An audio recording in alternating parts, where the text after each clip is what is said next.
Assalamualaikum warahmatullahi wabarakatuh. Selamat pagi semuanya.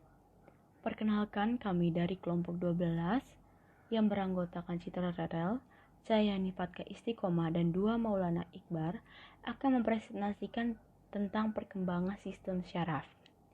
Dimulai dengan saya terlebih dahulu akan menjelaskan tentang awal mula individu terbentuk. Jadi awal mula individu terbentuk itu kan dari sel telur dengan sel sperma bertemu mengalami pembuahan atau fertilisasi yang menghasilkan zigot gitu. Zigot ini kan sel. Jadi zigot ini akan mengalami pembelahan sel gitu. Walaupun mengalami pembelahan sel, tetap masih dalam satu sel gitu kan. Mengalami pembelahan sel dari satu sel menjadi dua, dari dua menjadi empat, dari 4 menjadi 8, dari 8 menjadi 16 menjadi 32, begitu seterusnya 2 kali lipat dari yang sebelumnya gitu. Nah, setelah mengalami pembelahan sel, pembelahan sel itulah yang disebut merula. Jadi merula ini adalah hasil dari pembelahan sel atau zigot itu.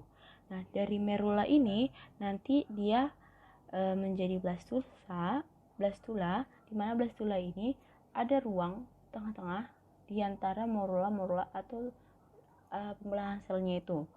Habis blastula lalu ke gastrula, dari gastrula menuju ke neurula. Nah, neurula inilah tempat atau awal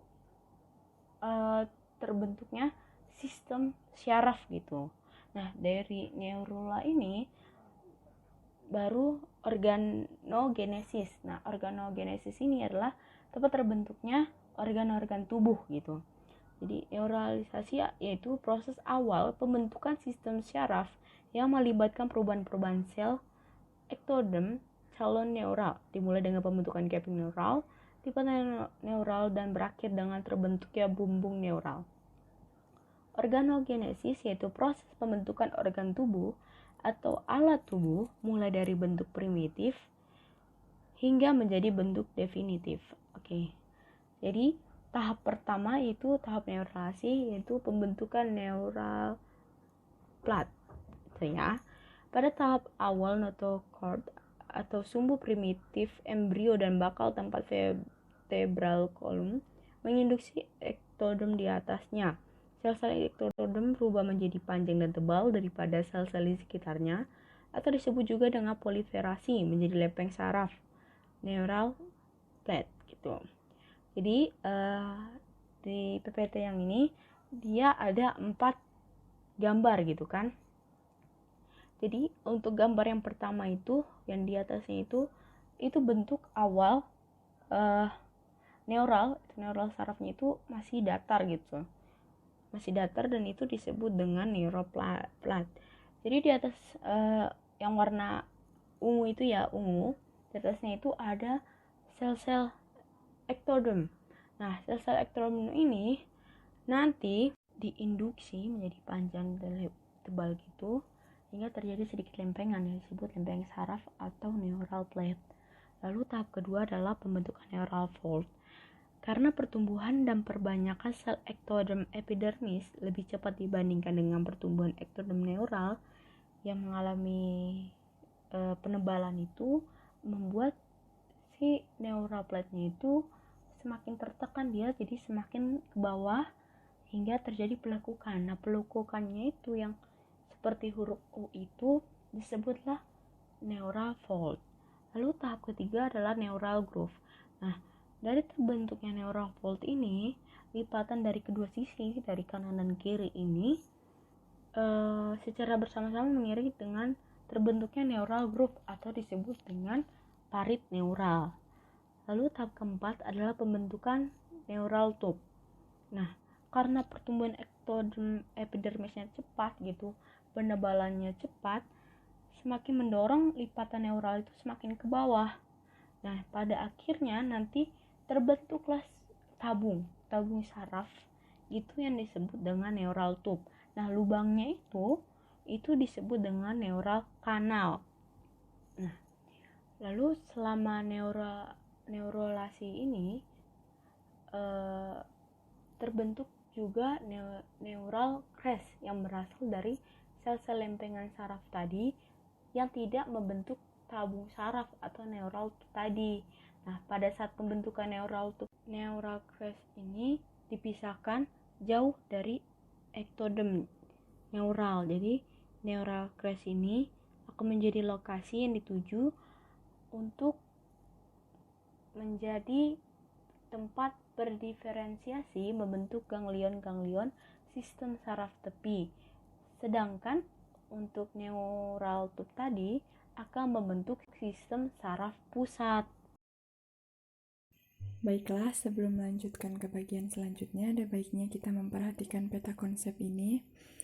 Sebagaimana yang kita ketahui bahwa sistem saraf terbagi menjadi dua, yaitu sistem saraf pusat dan sistem saraf tepi. Sistem saraf pusat terbagi lagi menjadi dua bagian, yaitu otak dan sumsum tulang belakang. Pada otak, ternyata terdapat tiga bagian lagi, yaitu otak besar atau cerebrum, otak kecil atau cerebellum, dan sumsum lanjutan atau medulla oblongata. Kemudian pada sistem saraf tepi ternyata juga memiliki dua bagian, yaitu saraf somatis atau sadar dan saraf otonom atau tak sadar. Di dalam saraf somatis terdapat 12 pasang saraf otak atau kranial serta 31 pasang saraf sumsum tulang belakang atau spinal. Sedangkan saraf otonom atau tak sadar itu dibagi lagi menjadi dua, yaitu saraf simpatik dan saraf parasimpatik. Untuk lebih jelasnya akan saya paparkan pada slide berikutnya. Yang akan kita bahas pertama yaitu sistem saraf pusat. Sistem saraf pusat berfungsi sebagai pusat pengaturan dan pengendalian. Sistem saraf pusat sangat berpengaruh terhadap kerja seluruh bagian-bagian tubuh, terutama pada bagian-bagian yang besar. Contohnya seperti saat kita berjalan dan berlari. Pada sistem saraf pusat, terdapat beberapa bagian utama, yaitu yang pertama adalah otak besar atau cerebrum. Otak besar merupakan pusat pengatur ingatan, kecerdasan, kesadaran, dan kemauan. Otak besar adalah sumber dari semua kegiatan atau gerakan yang kita sadari. Di otak terdapat pusat penglihatan, pendengaran, perkembangan, kecerdasan, dan daya ingat, serta gerakan otot. Yang kedua yaitu otak kecil atau cerebellum. Otak kecil berfungsi mengordinasi gerakan otot yang disadari, serta pusat keseimbangan dan posisi tubuh. Kemudian selanjutnya yaitu otak tengah atau mesencephalon.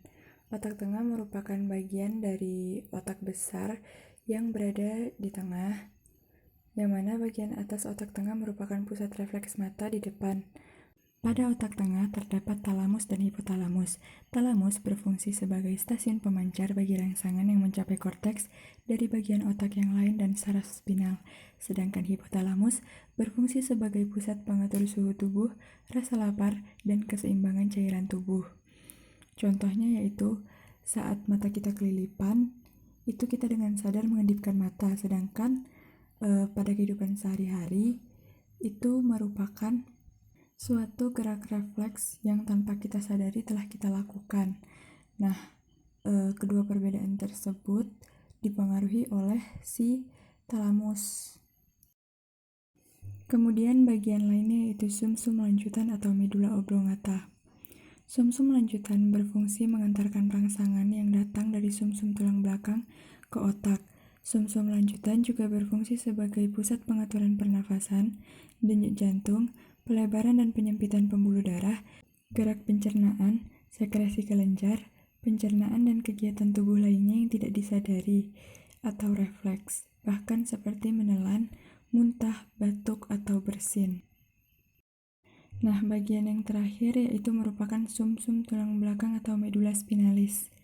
Sumsum tulang belakang berfungsi menghantarkan rangsang dari dan ke otak serta mengatur gerak refleks tubuh. Sebagaimana yang telah kita ketahui bahwa otak terdiri dari otak kecil, batang otak, medulla oblongata, dan medulla spinalis. Otak juga terdiri dari dua belahan yaitu hemisfer kanan dan hemisfer kiri. Otak terdiri dari 4 lobus, yaitu yang pertama, lobus frontal yang merupakan pusat intelektual umum dan motor kontrol. Yang kedua, lobus temporal yang merupakan pusat interpretasi atas input yang diterima. Yang ketiga, lobus parietal, yang merupakan pusat input sensoris dan interpretasi. Dan yang terakhir, lobus occipital, yang merupakan intervisual dan interpretasinya. Selanjutnya yaitu sistem saraf tepi. Tadi di awal sudah dijelaskan bahwa sistem saraf tepi terbagi menjadi dua, yaitu sistem saraf sadar atau somatik dan sistem saraf tak sadar atau autonom. Yang pertama adalah saraf sadar atau somatik. Saraf sadar terdiri atas 12 pasang saraf otak atau saraf kranial dan 31 pasang saraf sumsum tulang belakang atau saraf spinal. Bisa dilihat ya di gambar, itu sudah jelas ada 12 pasang saraf otak serta 31 pasang saraf sumsum tulang belakang. Kemudian yang kedua yaitu sistem saraf tak sadar atau autonom.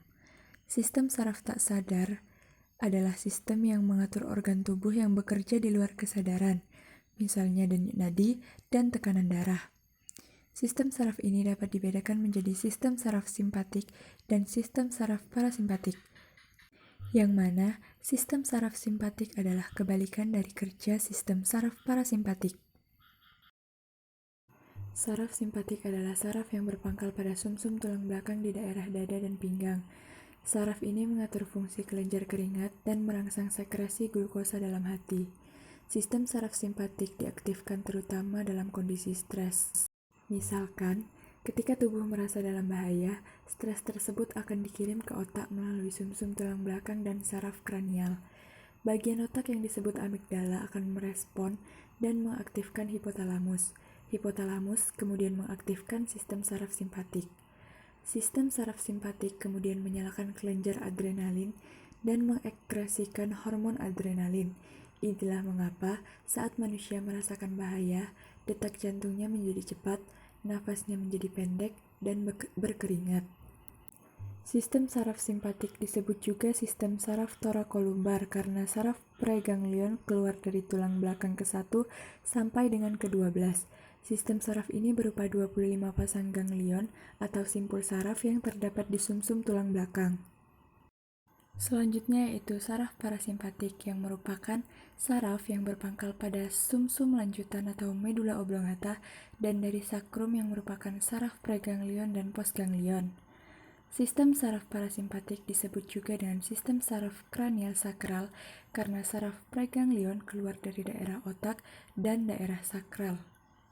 Fungsi sistem saraf ini adalah menyempitkan pupil, stimulasi sekresi air liur, mengurangi denyut jantung, menyempitkan saluran pernafasan, merangsang aktivitas sistem pencernaan, merangsang sekresi empedu, kontraksi kandung kemih, dan melepaskan rektrum. Susunan saraf parasimpatik berupa jaring-jaring yang berhubungan dengan ganglion yang tersebar di seluruh tubuh. Perlu diingat bahwa sistem saraf ini berfungsi untuk memperlambat kerja organ tubuh. Sekian penyampaian materi dari kelompok kami. Semoga dapat dimengerti. Mohon maaf apabila ada kekurangan. Terima kasih. Wassalamualaikum warahmatullahi wabarakatuh.